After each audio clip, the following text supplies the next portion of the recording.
संपन्न होत आहे। आज श्रीमद भागवत कथेचा आजचा हा तिसरा दिवस आहे।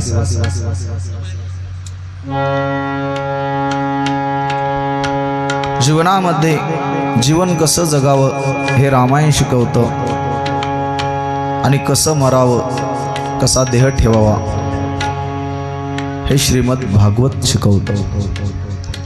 म्हणून दोन्ही ग्रंथ अत्यंत महत्त्वाचे। कसं जगावं याच्यासाठी रामकथा ऐकलीच पाहिजे। रामचंद्र चरित्र म्हणजे रामासारखा राजासारखा सखा नाही, मित्र नाही, रामासारखा आदर्श देव नाही।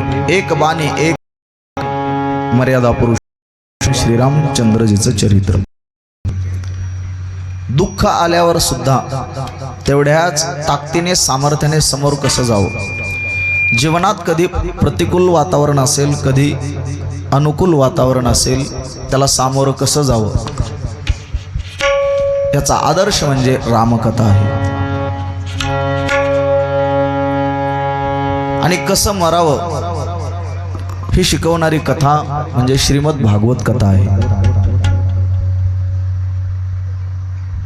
म्हणून दोन्ही ग्रंथ आपण श्रवण केले पाहिजे।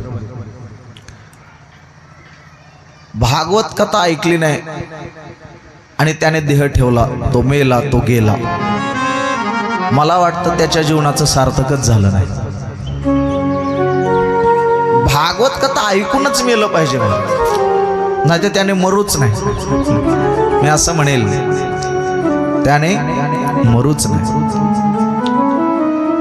म्हणून भागवत कथेचा योग समस्त ग्रामस्थ मंडळी, गोवर्धन हिवरेकर मंडळींच्या वतीने आलेला आहे। म्हणजे पंडितजी जाधव असतील, भीमाशंकरजी, सर्व संयोजक मंडळी, सर्व गावकऱ्यांच्या वतीने हे दिले गेलेले निमंत्रण आहे। म्हणून गोड योग आहे। सर्वांनी जास्तीत जास्त संख्येने, आता 4च दिवस राहिलेत, आज तिसरा दिवस आहे। मरायचं तर आहेच, मरण कोणाला नको वाटतं, परंतु मरायचं तर आहेच, प्रत्येकाला मरायचं। आणि ते मरण कधी येईल याची शाश्वती नाही, गॅरंटी नाही। घरी गेल्यावर येईल का, कथेत येईल का, उद्या येईल का, परवा येईल।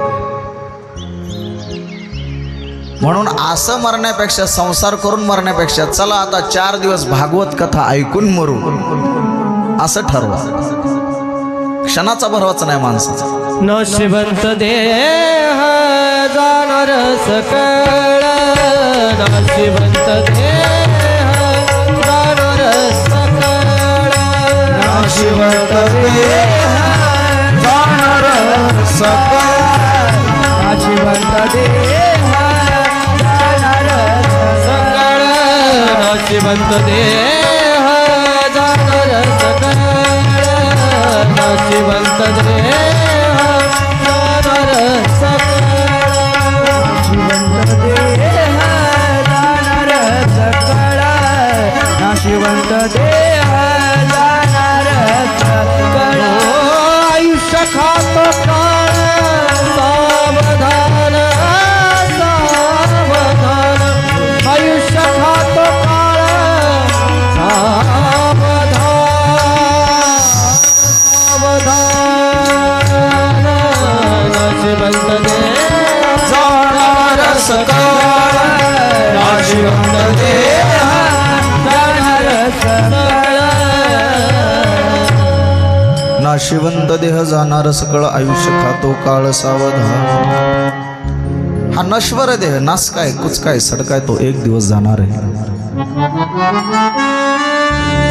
म्हणून भागवत कथा श्रवण करूनच गेलं पाहिजे। आयुष्यामध्ये एकदा तरी भागवत ग्रंथ ऐकला पाहिजे आपण। काय नेमकं त्याच्यामध्ये, हा उद्धाराचा ग्रंथ आहे, आत्मोद्धाराचा ग्रंथ आहे।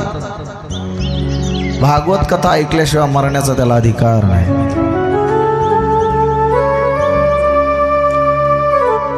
7 दिवसाचं आयुष्य राहिलेले राजा परीक्षितचं, 7 दिवसामध्ये राजा परीक्षितचा उद्धार झाला। 1 तास सुद्धा भरपूर झाला। 1 तासाचं आयुष्य राहिलं होतं। 1 तास उरला खटवांगरायासी भाग्यदशा कैसी प्राप्त झाली। 1 तासाचं आयुष्य राहिलं खटवांग नावाचा राजा। इक्ष्वाकू कुलामध्ये उत्पन्न झालेला सूर्यवंशात खटवांग नावाचा राजा. देवांना त्याने मदत केली युद्धामध्ये. देवाने त्याला विचारलं तुझी काय इच्छा आहे. त्याने सांगितलं माझं आयुष्य किती राहिले. भगवंताने सांगितलं तुझं 1 तासाचं आयुष्य राहिले. 1 तासाच्या अवकाशात तुला काही साधना करता येते का बघ उद्धारासाठी. त्याने 1 तासाच्या आयुष्यात त्याने साधना केली आणि त्याला त्या साधनेच्या जोरावर त्याला हरी प्राप्त झाला. त्या साधना केली ना सापडला हरी साधनी जना हरी बोला खटवांग रयश आणि भाग्यदशा कैसी प्राप्त झाली. त्याला ती भाग्यदशा प्राप्त झाली. म्हणून 7 दिवसामध्ये राजा परीक्षिती मुक्त झाला.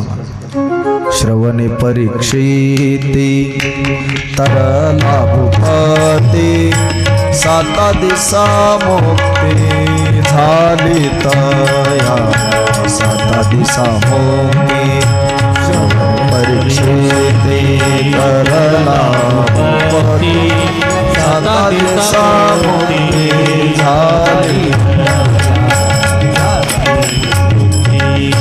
श्रवणे परीक्षिते तरला भूपती श्रवणे परीक्षिती तरला भूपती श्रवणे परीक्षिते तरला भूपती श्रवणे परीक्षिती तरला भूपती 7 दिवसा मुक्ती झाली तया 7 दिवसा मुक्ती 7 दिवसा मुक्ती झाली तया 7 दिवसा